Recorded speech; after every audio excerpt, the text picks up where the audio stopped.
वर्षा उसगावकरांना मराठी चित्रपट सृष्टीतील wonder girl म्हणून ओळखलं जातं. त्यांनी मराठीसह हिंदी चित्रपटात देखील काम केलं आहे. याबरोबरच त्या मराठी मालिकांमधून देखील प्रेक्षकांच्या भेटीला आल्या आहेत. बिग बॉस मराठीच्या 5व्या पर्वात देखील त्या झळकल्या आहेत. यावेळी त्यांच्या खेळाचं कौतुक केलेलं पाहायला मिळालं. तर आता पुन्हा एकदा वर्षा उसगावकर प्रेक्षकांच्या भेटीला येणार आहे. कलर्स मराठी वाहिनीने एक व्हिडिओ शेअर केला आहे.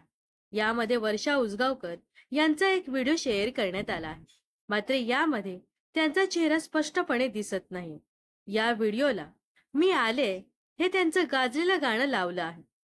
तसेच हा व्हिडिओ शेअर करताना आपल्या सौंदर्याने प्रेक्षकांना घायल करणारी सिनेसृष्टीतील सदाबहार अभिनेत्री लवकरच तुमच्या भेटीला येते असं कॅप्शन देण्यात आलं आहे. तर आता या व्हिडिओवर बिग बॉस मराठी 5च्या पर्वात झळकणारी अभिनेत्री जान्हवी किल्लेकरने वा वर्षाताई अशी कमेंट केली आहे. तर अनेक चाहत्यांनी वर्षा उसगावकर यांना पाहण्यासाठी उत्सुक असल्याचं म्हटलं आहे. तर अनेकांनी वर्षा उसगावकरांना फक्त पाहुणी कलाकाराच्या भूमिकेत दाखवू नका, नवीन शो आणा अशा देखील कमेंट केल्या आहेत. तर अभिनेत्री वर्षा उसगावकर यांना पुन्हा एकदा छोट्या पडद्यावर पाहण्यासाठी तुम्ही किती उत्सुक आहात हे नक्कीच कमेंट्स मध्ये सांगा. व अशाच मनोरंजन विश्वातील ताज्या घडामोडी जाणून घेण्यासाठी नक्कीच आपल्या चॅनलला सबस्क्राईब आणि फॉलो करायला विसरू नका.